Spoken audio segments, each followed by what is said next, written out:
Wind in the Willows. By Kenneth Grahame. Chapter 1. The River Bank. The mole had been working very hard all the morning, spring cleaning his little home.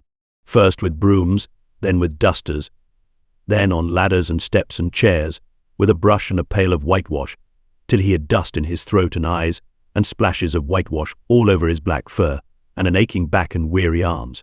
Spring was moving in the air above, and in the earth below and around him, penetrating even his dark and lowly little house, with its spirit of divine discontent and longing. It was small wonder, then, that he suddenly flung down his brush on the floor, said Bother, and oh blow, and also hanged Spring cleaning, and bolted out of the house without even waiting to put on his coat. Something up above was calling him imperiously, and he made for the steep little tunnel, which answered in his case to the gravelled carriage drive owned by animals, whose residences are nearer to the sun and air. So he scraped and scratched and scrabbled and scrooged, and then he scrooged again and scrabbled and scratched and scraped, working busily with his little paws and muttering to himself, up we go, till at last, pop, his snout came out into the sunlight, and he found himself rolling in the warm grass of a great meadow. This is fine, he said to himself. This is better than whitewashing. The sunshine struck hot on his fur, soft breezes caressed his heated brow, and after the seclusion of the cellarage he had lived in so long, the carol of happy birds fell on his dulled hearing almost like a shout. Jumping off all his 4 legs at once, in the joy of living and the delight of spring without its cleaning, he pursued his way across the meadow till he reached the hedge on the further side. "Hold up," said an elderly rabbit at the gap, "6pence for the privilege of passing by the private road." He was bowled over in an instant by the impatient and contemptuous mole, who trotted along the side of the hedge chaffing the other rabbits, as they peeped hurriedly from their holes to see what the row was about. "Onion sauce, he remarked jeeringly, and was gone before they could think of a thoroughly satisfactory reply. Then they all started grumbling at each other. "How stupid you are! Why didn't you tell him well? Why didn't you say you might have reminded him?" and so on, in the usual way, but of course it was then much too late, as is always the case. It all seemed too good to be true. Hither and thither through the meadows he rambled busily, along the hedgerows, across the copses, finding everywhere birds building, flowers budding, leaves thrusting, everything happy and progressive and occupied. And instead of having an uneasy conscience pricking him and whispering whitewash, he somehow could only feel how jolly it was to be the only idle dog among all these busy citizens. After all, the best part of a holiday is perhaps not so much to be resting yourself as to see all the other fellows busy working. He thought his happiness was complete when, as he meandered aimlessly along, suddenly he stood by the edge of a full-fed river. Never in his life had he seen a river before this sleek, sinuous, full-bodied animal, chasing and chuckling, gripping things with a gurgle and leaving them with a laugh, to fling itself on fresh playmates that shook themselves free and were caught and held again. All was a shake and a shiver, glints and gleams and sparkles, rustle and swirl, chatter and bubble. The mole was bewitched, entranced, fascinated. By the side of the river he trotted as one trots, when very small, by the side of a man who holds one spellbound by exciting stories, and when tired at last, he sat on the bank, while the river still chattered on to him, a babbling procession of the best stories in the world, sent from the heart of the earth to be told, at last, to the insatiable sea. As he sat on the grass and looked across the river, a dark hole in the bank opposite, just above the water's edge, caught his eye, and dreamily he fell to considering what a nice snug dwelling place it would make for an animal with few wants and fond of a bijou riverside residence, above flood level and remote from noise and dust. As he gazed, something bright and small seemed to twinkle down in the heart of it, vanished, then twinkled once more like a tiny star. But it could hardly be a star in such an unlikely situation, and it was too glittering and small for a glow worm. Then, as he looked, it winked at him, and so declared itself to be an eye, and a small face began gradually to grow up round it, like a frame round a picture. A brown little face, with whiskers. A grave round face, with the same twinkle in its eye that had first attracted his notice. Small neat ears and thick silky hair. It was the water rat. Then the two animals stood and regarded each other cautiously. "Hullo, mole," said the water rat. "Hullo, rat," said the mole. "Would you like to come over?" inquired the rat presently. "Oh, it's all very well to talk," said the mole, rather pettishly, he being new to a river and riverside life and its ways. The rat said nothing, but stooped and unfastened a rope and hauled on it, then lightly stepped into a little boat which the mole had not observed. It was painted blue outside and white within, and was just the size for 2 animals, and the mole's whole heart went out to it at once, even though he did not yet fully understand its uses. The rat sculled smartly across and made fast. Then he held up his forepaw as the mole stepped gingerly down. "Lean on that," he said. "Now then, step lively," and the mole, to his surprise and rapture, found himself actually seated in the stern of a real boat. "This has been a wonderful day," said he, as the rat shoved off and took to the sculls again. "Do you know, I've never been in a boat before in all my life." "What?" cried the rat, open-mouthed. "Never been in a you never well, what have you been doing then?" "Is it so nice as all that?" asked the mole shyly, though he was quite prepared to believe it as he leant back in his seat and surveyed the cushions, the oars, the rowlocks, and all the fascinating fittings, and felt the boat sway lightly under him. "Nice? It's the only thing," said the water rat solemnly as he leant forward for his stroke. "Believe me, my young friend, there is nothing, absolute nothing half so much worth doing as simply messing about in boats. Simply messing," he went on dreamily, "messing about in boats, messing." "Look ahead, rat," cried the mole suddenly. It was too late. The boat struck the bank full tilt. The dreamer, the joyous oarsman, lay on his back at the bottom of the boat, his heels in the air. "About in boats or with boats," the rat went on composedly, picking himself up with a pleasant laugh. "In or out of 'em, it doesn't matter. Nothing seems really to matter, that's the charm of it. Whether you get away, or whether you don't, whether you arrive at your destination, or whether you reach somewhere else, or whether you never get anywhere at all, you're always busy, and you never do anything in particular, and when you've done it there's always something else to do, and you can do it if you like, but you'd much better not. Look here, if you've really nothing else on hand this morning, supposing we drop down the river together and have a long day of it." The mole waggled his toes from sheer happiness, spread his chest with a sigh of full contentment, and leaned back blissfully into the soft cushions. "What a day I'm having," he said. "Let us start at once." "Hold hard a minute then," said the rat. He looped the painter through a ring in his landing stage, climbed up into his hole above, and after a short interval reappeared, staggering under a fat, wicker luncheon basket. "Shove that under your feet," he observed to the mole as he passed it down into the boat. Then he untied the painter and took the sculls again. "What's inside it?" asked the mole, wriggling with curiosity. "There's cold chicken inside it," replied the rat briefly. "Colton, go cold ham, cold beef, pickled shirkin, salad, French rolls, cress sandwiches, spotted me, ajinjabir, lemon, soda water." "Oh, stop, stop," cried the mole in ecstasies. "This is too much." "Do you really think so?" inquired the rat seriously. "It's only what I always take on these little excursions. And the other animals are always telling me that I'm a mean beast and cut it very fine." The mole never heard a word he was saying. Absorbed in the new life he was entering upon, intoxicated with the sparkle, the ripple, the scents and the sounds and the sunlight, he trailed a paw in the water and dreamed long waking dreams. The water rat, like the good little fellow he was, sculled steadily on and forbore to disturb him. "I like your clothes awfully, old chap," he remarked after some half an hour or so had passed. "I'm going to get a black velvet smoking suit myself some day, as soon as I can afford it." "I beg your pardon," said the mole, pulling himself together with an effort. "You must think me very rude, but all this is so new to me. So this is a river?" "The river," corrected the rat. "And you really live by the river? What a jolly life." "By it and with it and on it and in it," said the rat. "It's brother and sister to me, and aunts and company and food and drink, and naturally washing. It's my world, and I don't want any other. What it hasn't got is not worth having, and what it doesn't know is not worth knowing. Lord, the times we've had together, whether in winter or summer, spring or autumn, it's always got its fun and its excitements. When the floods are on in February, and my cellars and basement are brimming with drink that's no good to me, and the brown water runs by my best bedroom window, or again when it all drops away and shows patches of mud that smells like plum cake, and the rushes and weed clog the channels, and I can potter about dry shod over most of the bed of it and find fresh food to eat, and things careless people have dropped out of boats. But isn't it a bit dull at times?" the mole ventured to ask. "Just you and the river, and no one else to pass a word with?" "No one else to well, I mustn't be hard on you," said the rat with forbearance. You're new to it, and of course you don't know. The bank is so crowded nowadays that many people are moving away altogether. Oh no, it isn't what it used to be, at all.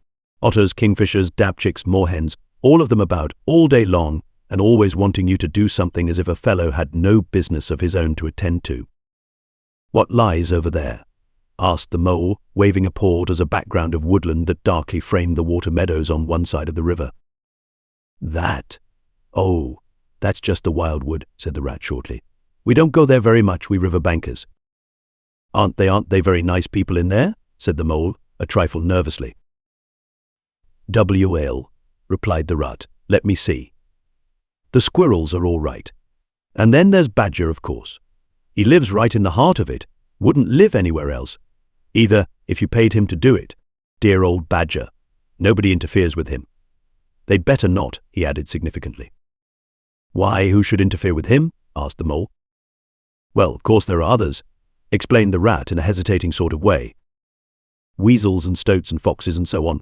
They're all right in a way. I'm very good friends with them past the time of day when we meet and all that, but they break out sometimes. There's no denying it. And then, well, you can't really trust them. And that's the fact.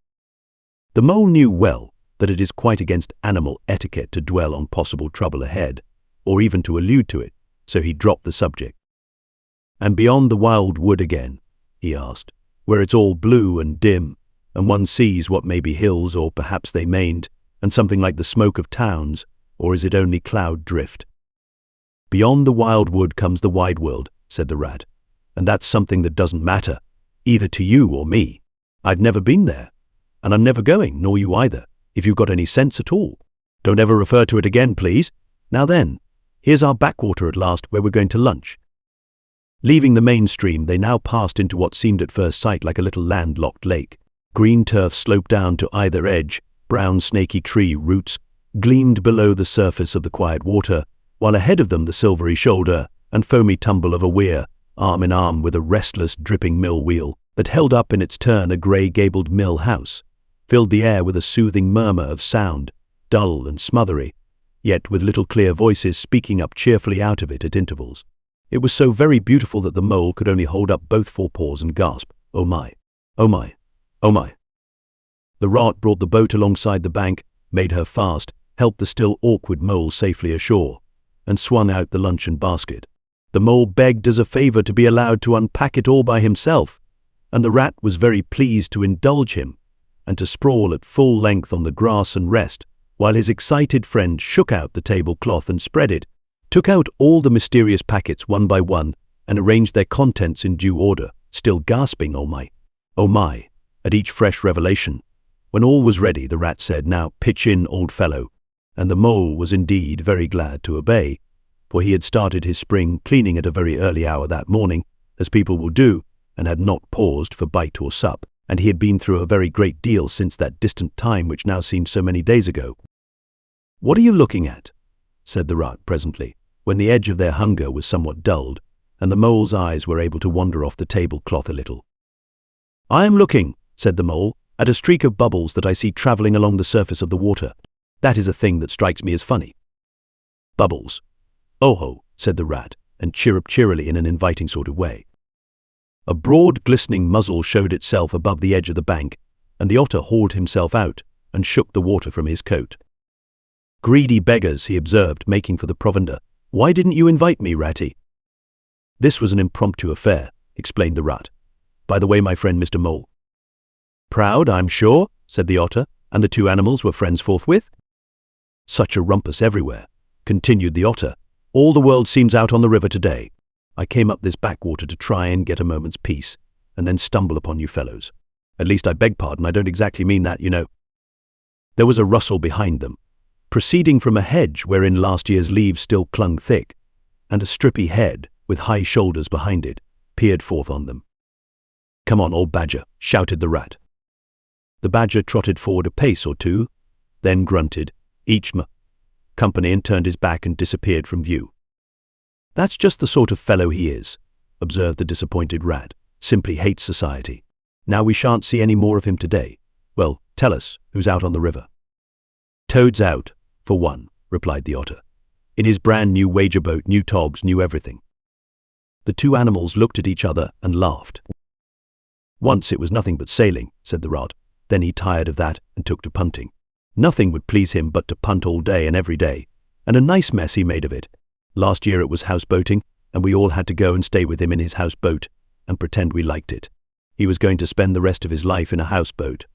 It's all the same, whatever he takes up, he gets tired of it and starts on something fresh. "Such a good fellow too," remarked the otter reflectively, "but no stability, especially in a boat." From where they sat they could get a glimpse of the main stream across the island that separated them. And just then a wager boat flashed into view, the rower a short, stout figure, splashing badly and rolling a good deal, but working his hardest. The rat stood up and hailed him, but Toad for it was he shook his head and settled sternly to his work.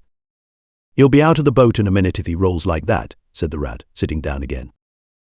"Of course he will," chuckled the otter. "Did I ever tell you that good story about Toad and the lock keeper?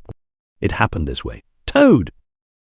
An errant mayfly swerved unsteadily athwart the current in the intoxicated fashion affected by young bloods of May flies seeing life, a swirl of water and a cloop, and the mayfly was visible no more. Neither was the otter. The mole looked down. The voice was still in his ears, but the turf whereon he had sprawled was clearly vacant. Not an otter to be seen, as far as the distant horizon. But again there was a streak of bubbles on the surface of the river. The rat hummed a tune, and the mole recollected that animal etiquette forbade any sort of comment on the sudden disappearance of one's friends at any moment, for any reason or no reason whatever. Well, said the rat, "I suppose we ought to be moving. I wonder which of us had better pack the luncheon basket." He did not speak as if he was frightfully eager for the treat. "Oh, please let me," said the mole. So, of course, the rat let him. Packing the basket was not quite such pleasant work as unpacking the basket. It never is. But the mole was bent on enjoying everything, and although just when he had got the basket packed and strapped up tightly he saw a plate staring up at him from the grass, and when the job had been done again, the rat pointed out a fork which anybody ought to have seen, and last of all, behold, the mustard pot, which he had been sitting on without knowing it still. Somehow the thing got finished at last, without much loss of temper.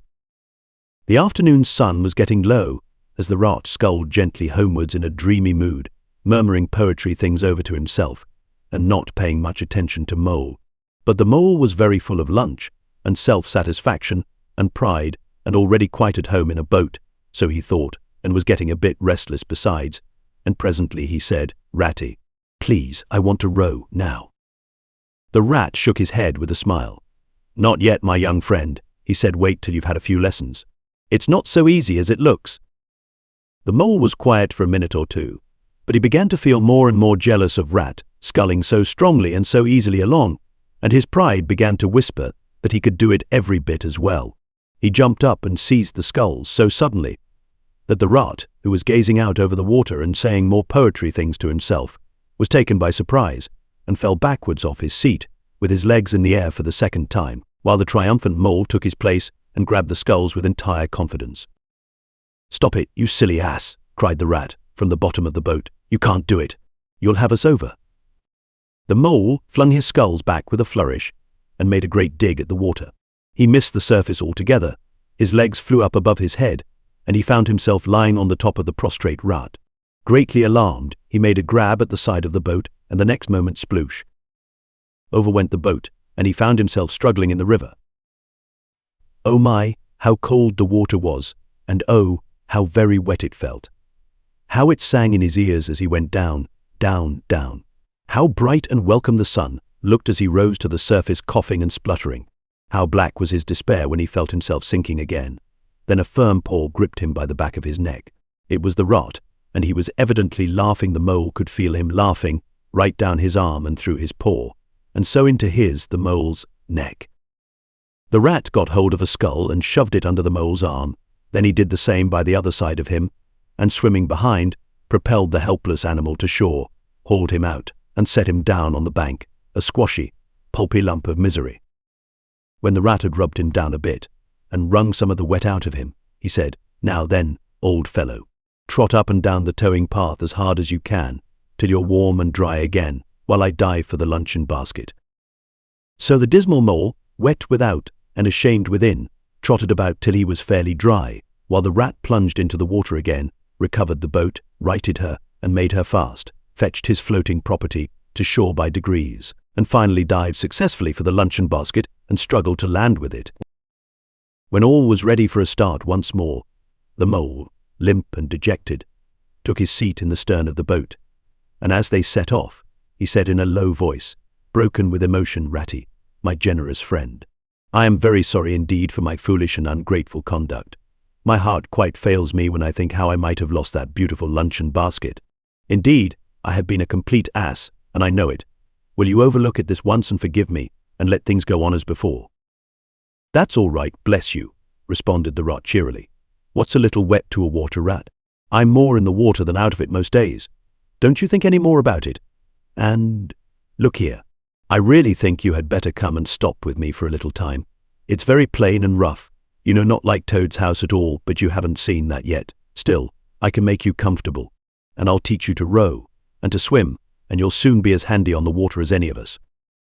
The mole was so touched by his kind manner of speaking that he could find no voice to answer him, and he had to brush away a tear or two with the back of his paw. But the rat kindly looked in another direction, and presently the mole's spirits revived again, and he was even able to give some straight-back talk to a couple of more hens who were sniggering to each other about his bedraggled appearance. When they got home, the rat made a bright fire in the parlour and planted the mole in an armchair in front of it, having fetched down a dressing gown and slippers for him, and told him river stories till supper time. Very thrilling stories they were, too, to an earth-dwelling animal like mole. Stories about weirs and sudden floods, and leaping pike, and steamers that flung hard bottles, at least bottles were certainly flung, and from steamers, so presumably by them, and about herons, and how particular they were whom they spoke to, and about adventures down drains, and night fishings with otter, or excursions far afield with badger. Supper was a most cheerful meal, but very shortly afterwards a terribly sleepy mole had to be escorted upstairs by his considerate host to the best bedroom, where he soon laid his head on his pillow in great peace and contentment, knowing that his new-found friend the river was lapping the sill of his window. This day was only the first of many similar ones for the emancipated mole, each of them longer and full of interest as the ripening summer moved onward. He learned to swim and to row, and entered into the joy of running water, and with his ear to the reed stems he caught, at intervals, something of what the wind went whispering so constantly among them. Chapter 2. The Open Road. "Ratty," said the mole suddenly, one bright summer morning, "if you please, I want to ask you a favour." The rat was sitting on the river bank, singing a little song.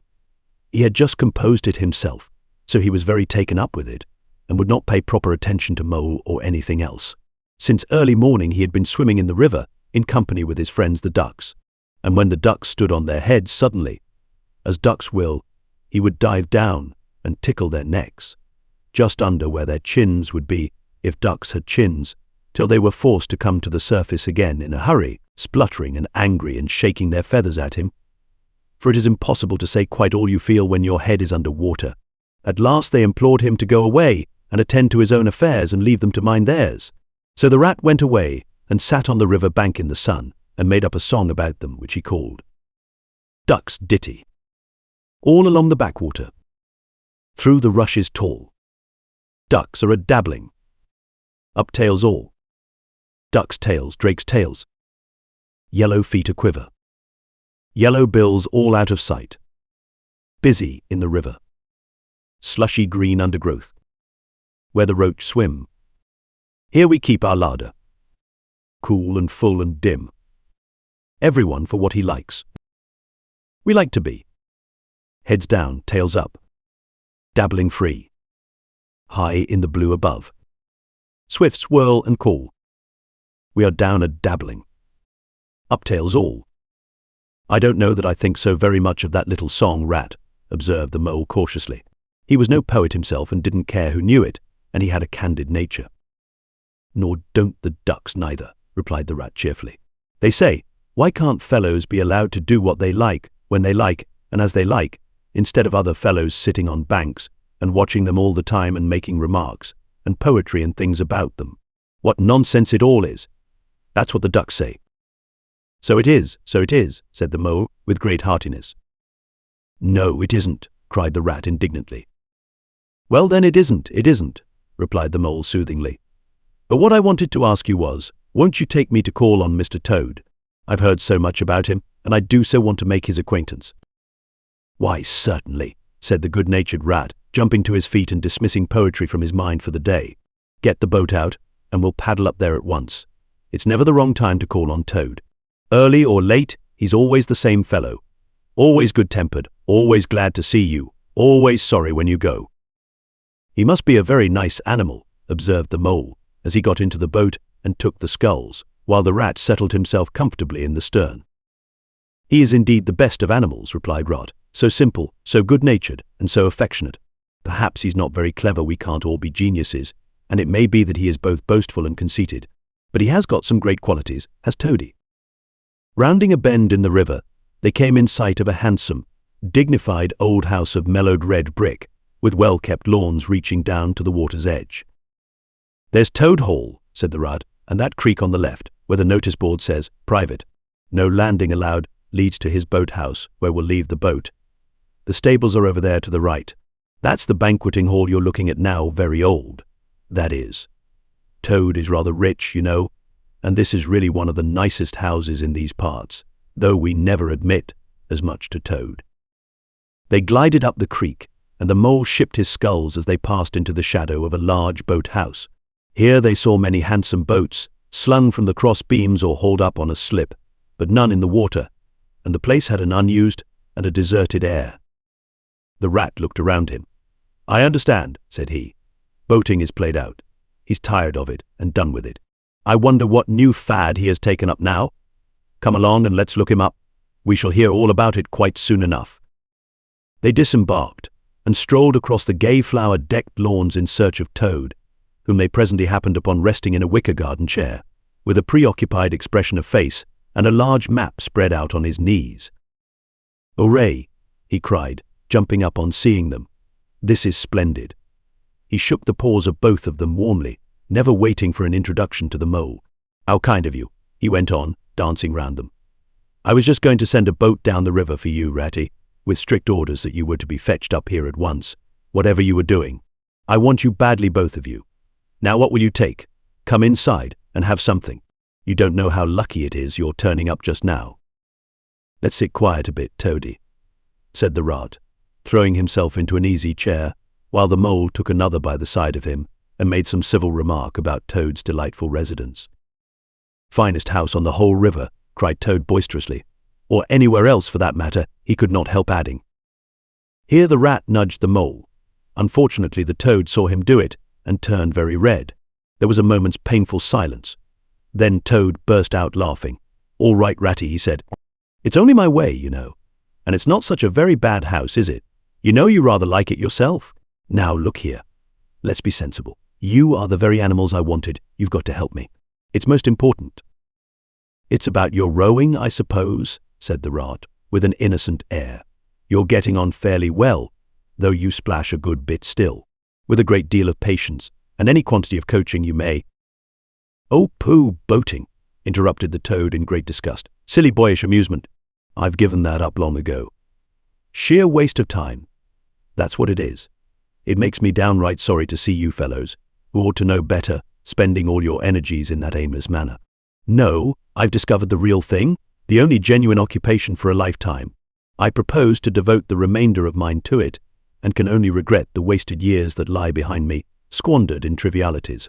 Come with me, dear Ratty, and your amiable friend also, if he will be so very good, just as far as the stable yard, and you shall see what you shall see. He led the way to the stable yard accordingly, the rat following with a most mistrustful expression, and there, drawn out of the coach-house into the open, they saw a gypsy caravan, shining with newness, painted a canary yellow picked out with green, and red wheels. There you are, cried the Toad, straddling and expanding himself. There's real life for you, embodied in that little cart. The open road, the dusty highway, the heath, the common, the hedgerows, the rolling downs. Camps, villages, towns, cities. Here today, up and off to somewhere else tomorrow. Travel, change, interest, excitement. The whole world before you, and a horizon that's always changing. And mind, this is the very finest cart of its sort that was ever built without any exception. Come inside and look at the arrangements. planned him all myself, I did." The mole was tremendously interested and excited, and followed him eagerly up the steps and into the interior of the caravan. The rat only snorted and thrust his hands deep into his pockets, remaining where he was. It was indeed very compact and comfortable. Little sleeping bunks, a little table that folded up against the wall, a cooking stove, lockers, bookshelves, a bird cage with a bird in it, and pots, pans, jugs and kettles of every size and variety. "All complete," said the toad triumphantly, pulling open a locker. "You see biscuits, potted lobster, sardines, everything you can possibly want. Soda water here, backsy there, letter paper, bacon, jam, cards and dominoes you'll find," he continued, as they descended the steps again. "You'll find that nothing whatever has been forgotten when we make our start this afternoon." "I beg your pardon," said the rat slowly as he chewed a straw, "but did I overhear you say something about we, and start, and this afternoon?" "Now, you dear good old ratty," said Toad imploringly, "don't begin talking in that stiff and sniffy sort of way, because you know you've got to come. I can't possibly manage without you, so please consider it settled, and don't argue it's the one thing I can't stand. You surely don't mean to stick to your dull, fusty old river all your life, and just live in a hole in a bank and boat. I want to show you the world. I'm going to make an animal of you, my boy." "I don't care," said the rat doggedly. "I'm not coming, and that's flat. And I am going to stick to my old river and live in a hole and boat, as I've always done. And what's more, Mole's going to stick to me and do as I do, aren't you, Mole?" "Of course I am," said the Mole loyally. "I'll always stick to you, Rat, and what you say is to be has got to be. All the same, it sounds as if it might have been, well, rather fun, you know," he added wistfully. Poor Mole. The life adventurous was so new a thing to him, and so thrilling, and this fresh aspect of it was so tempting, and he had fallen in love at first sight with the canary-coloured cart and all its little fitments. The rat saw what was passing in his mind and wavered. He hated disappointing people, and he was fond of the Mole, and would do almost anything to oblige him. Toad was watching both of them closely. "Come along in and have some lunch," he said diplomatically, "and we'll talk it over. We needn't decide anything in a hurry. Of course, I don't really care. I only want to give pleasure to you fellows. Live for others. That's my motto in life." During luncheon, which was excellent, of course, as everything at Toad Hall always was, the Toad simply let himself go. Disregarding the rat, he proceeded to play upon the inexperienced Mole as on a harp. Naturally a voluble animal, and always mastered by his imagination, he painted the prospects of the trip and the joys of the open life and the roadside in such glowing colours that the Mole could hardly sit in his chair for excitement. Somehow, it soon seemed taken for granted by all three of them that the trip was a settled thing, and the rat, though still unconvinced in his mind, allowed his good nature to override his personal objections. He could not bear to disappoint his two friends, who were already deep in schemes and anticipations, planning out each day's separate occupation for several weeks ahead. When they were quite ready, the now triumphant Toad led his companions to the paddock and set them to capture the old grey horse, who, without having been consulted, and to his own extreme annoyance, had been told off by Toad for the dustiest job in this dusty expedition. He frankly preferred the paddock and took a deal of catching. Meantime, Toad packed the lockers still tighter with necessaries, and hung nosebags, nets of onions, bundles of hay, and baskets from the bottom of the cart. At last the horse was caught and harnessed, and they set off, all talking at once, each animal either trudging by the side of the cart or sitting on the shaft, as the humour took him. It was a golden afternoon. The smell of the dust they kicked up was rich and satisfying. Out of thick orchards on either side the road, birds called and whistled to them cheerily. Good-natured wayfarers, passing them, gave them good day, or stopped to say nice things about their beautiful cart, and rabbits, sitting at their front doors in the hedgerows, held up their forepaws and said, "Oh my, oh my, oh my." Late in the evening, tired and happy and miles from home, they drew up on a remote common far from habitations, turned the horse loose to graze, and ate their simple supper sitting on the grass by the side of the cart.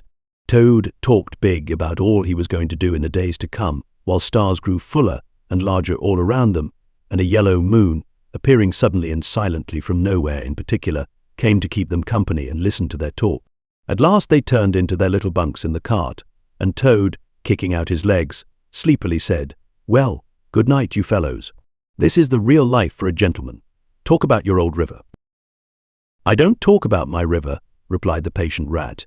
"You know I don't, Toad. But I think about it," he added pathetically, in a lower tone. "I think about it all the time." The mole reached out from under his blanket, felt for the rat's paw in the darkness, and gave it a squeeze. "I'll do whatever you like, Ratty," he whispered. "Shall we run away tomorrow morning, quite early, very early, and go back to our dear old hole on the river?" No, we'll see it out," whispered back the rat. "Thanks awfully, but I ought to stick by Toad till this trip is ended. It wouldn't be safe for him to be left to himself. It won't take very long. His fads never do. Good night." But night. The end was indeed nearer than even the rat suspected. After so much open air and excitement, Toad slept very soundly, and no amount of shaking could rouse him out of bed next morning. So the mole and rat turned to, quietly and manfully, and while the rat saw to the horse, and lit a fire, and cleaned last night's cups and platters, and got things ready for breakfast, the mole trudged off to the nearest village, a long way off, for milk and eggs and various necessaries the Toad had, of course, forgotten to provide. The hard work had all been done, and the two animals were resting, thoroughly exhausted, by the time Toad appeared on the scene, fresh and gay, remarking what a pleasant, easy life it was they were all leading now, after the cares and worries and fatigues of housekeeping at home. They had a pleasant ramble that day over grassy downs and along narrow by lanes, and camped as before, on a common, only this time the two guests took care that Toad should do his fair share of work. In consequence, when the time came for starting next morning, Toad was by no means so rapturous about the simplicity of the primitive life, and indeed attempted to resume his place in his bunk, whence he was hauled by force.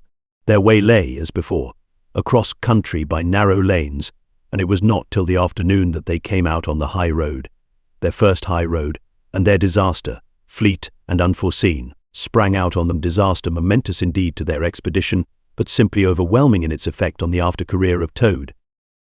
They were strolling along the high road easily, the mole by the horse's head, talking to him, since the horse had complained that he was being frightfully left out of it, and nobody considered him in the least. The Toad and the water rat walking behind the cart talking together. At least Toad was talking, and Rat was saying at intervals, "Yes, precisely, and what did you say to him?" and thinking all the time of something very different, when far behind them they heard a faint warning hum, like the drone of a distant bee. Glancing back, they saw a small cloud of dust, with a dark center of energy, advancing on them at incredible speed, while from out the dust a faint poop-poop wailed like an uneasy animal in pain. Hardly regarding it, they turned to resume their conversation, when in an instant, as it seemed, the peaceful scene was changed, and with a blast of wind, and a whirl of sound that made them jump for the nearest ditch, it was on them. The poop-poop rang with a brazen shout in their ears. They had a moment's glimpse of an interior of glittering plate glass and rich morocco, and the magnificent motor car, immense, breath-snatching, passionate, with its pilot tense and hugging his wheel, possessed all earth and air, for the fraction of a second, flung an enveloping cloud of dust that blinded and enwrapped them utterly, and then dwindled to a speck in the far distance, changed back into a droning bee once more. The old grey horse, dreaming, as he plodded along, of his quiet paddock, in a new raw situation such as this, simply abandoned himself to his natural emotions, rearing, plunging, backing steadily, in spite of all the mole's efforts at his head, and all the mole's lively language directed at his better feelings. He drove the cart backwards towards the deep ditch at the side of the road. It wavered an instant, then there was a heartrending crash, and the canary-coloured cart, their pride and their joy, lay on its side in the ditch, an irredeemable wreck. The rat danced up and down in the road, simply transported with passion. "You villains," he shouted, shaking both fists. "You scoundrels, you highwaymen, you road hogs. I'll have the law of you. I'll report you. I'll take you through all the courts." His homesickness had quite slipped away from him, and for the moment he was the skipper of the canary-coloured vessel, driven on a shoal by the reckless jockeying of rival mariners, and he was trying to recollect all the fine and biting things he used to say to masters of steam launches when their wash, as they drove too near the bank, used to flood his parlour carpet at home. Toad sat straight down in the middle of the dusty road, his legs stretched out before him, and stared fixedly in the direction of the disappearing motor car. He breathed short, his face wore a placid, satisfied expression, and at intervals he faintly murmured "poop-poop." The mole was busy trying to quiet the horse, which he succeeded in doing after a time. Then he went to look at the cart on its side in the ditch. It was indeed a sorry sight. Panels and windows smashed, axles hopelessly bent, one wheel off, sardine tins scattered over the wide world, and the bird in the bird cage sobbing pitifully and calling to be let out. The rat came to help him, but their united efforts were not sufficient to right the cart. "Hi, Toad!" they cried. "Come and bear a hand, can't you?" The toad never answered a word or budged from his seat in the road, so they went to see what was the matter with him. They found him in a sort of a trance, a happy smile on his face, his eyes still fixed on the dusty wake of their destroyer. At intervals he was still heard to murmur poop poop. The rat shook him by the shoulder. "Are you coming to help us, Toad?" he demanded sternly. "Glorious, stirring sight," murmured Toad, never offering to move. The poetry of motion. The real way to travel. The only way to travel. Here today and next week tomorrow. Villages skipped, towns and cities jumped, always somebody else's horizon. Oh bliss. Oh poop poop. Oh my, oh my. "Oh, stop being an ass, Toad," cried the mole despairingly. "And to think I never knew," went on the toad in a dreamy monotone. "All those wasted years that lie behind me, I never knew, never even dreamt. But now that I know, now that I fully realize, oh, what a flowery track lies spread before me henceforth. What dust clouds shall spring up behind me as I speed on my reckless way. What carts I shall fling carelessly into the ditch in the wake of my magnificent onset. Horrid little carts, common carts, canary-coloured carts." "What are we to do with him?" asked the mole of the water rot. "Nothing at all," replied the rat firmly, "because there is really nothing to be done. You see, I know him from of old. He is now possessed. He has got a new craze, and it always takes him that way, in its first stage. He'll continue like that for days now, like an animal walking in a happy dream, quite useless for all practical purposes. Never mind him. Let's go and see what there is to be done about the cart." A careful inspection showed them that, even if they succeeded in righting it by themselves, the cart would travel no longer. The axles were in a hopeless state, and the missing wheel was shattered into pieces. The rot knotted the horse's reins over his back and took him by the head, carrying the bird cage and its hysterical occupant in the other hand. "Come on," he said grimly to the mole. "It's 5 or 6 miles to the nearest town, and we shall just have to walk it. The sooner we make a start, the better." "But what about Toad?" asked the mole anxiously as they set off together. "We can't leave him here sitting in the middle of the road by himself in the distracted state he's in. It's not safe. Supposing another thing were to come along." "Oh, bother Toad," said the rat savagely. "I've done with him." They had not proceeded very far on their way, however, when there was a pattering of feet behind them, and Toad caught them up and thrust a paw inside the elbow of each of them, still breathing short and staring into vacancy. "Now look here, Toad," said the rat sharply. "As soon as we get to the town, you'll have to go straight to the police station and see if they know anything about that motor car and who it belongs to, and lodge a complaint against it. And then you'll have to go to a blacksmith's or a wheelwright's and arrange for the cart to be fetched and mended and put to rights. It'll take time, but it's not quite a hopeless smash. Meanwhile, the mole and I will go to an inn and find comfortable rooms where we can stay till the cart's ready, until your nerves have recovered their shock." "Police station. Complaint," murmured Toad dreamily. "Me complain of that beautiful, that heavenly vision that has been vouchsafed me. And me cart. I've done with carts forever. I never want to see the cart or to hear of it again. Oh, Ratty, you can't think how obliged I am to you for consenting to come on this trip. I wouldn't have gone without you, and then I might never have seen that swan, that sunbeam, that thunderbolt. I might never have heard that entrancing sound, or smelt that bewitching smell. I owe it all to you, my best of friends." The rat turned from him in despair. "You see what it is," he said to the mole, addressing him across Toad's head. "He's quite hopeless. I give it up. When we get to the town, we'll go to the railway station, and with luck we may pick up a train there that'll get us back to Riverbank tonight. And if ever you catch me going a-pleasuring with this provoking animal again—" He snorted, and during the rest of that weary trudge addressed his remarks exclusively to Mole. On reaching the town, they went straight to the station and deposited Toad in the second-class waiting room, giving a porter twopence to keep a strict eye on him. They then left the horse at an inn stable and gave what directions they could about the cart and its contents. Eventually, a slow train having landed them at a station not very far from Toad Hall, they escorted the spellbound, sleep-walking Toad to his door put him inside it, and instructed his housekeeper to feed him, undress him, and put him to bed. Then they got out their boat from the boathouse, sculled down the river home, and at a very late hour sat down to supper in their own cozy riverside parlour, to the rat's great joy and contentment. The following evening the mole, who had risen late and taken things very easy all day, was sitting on the bank fishing, when the rat, who had been looking up his friends and gossiping, came strolling along to find him. "Heard the news," he said. "There's nothing else being talked about all along the river bank. Toad went up to town by an early train this morning, and he has ordered a large and very expensive motor car." This concludes the first part of 7 total of The Wind in the Willows by Kenneth Grahame, produced by Best Audiobooks for free.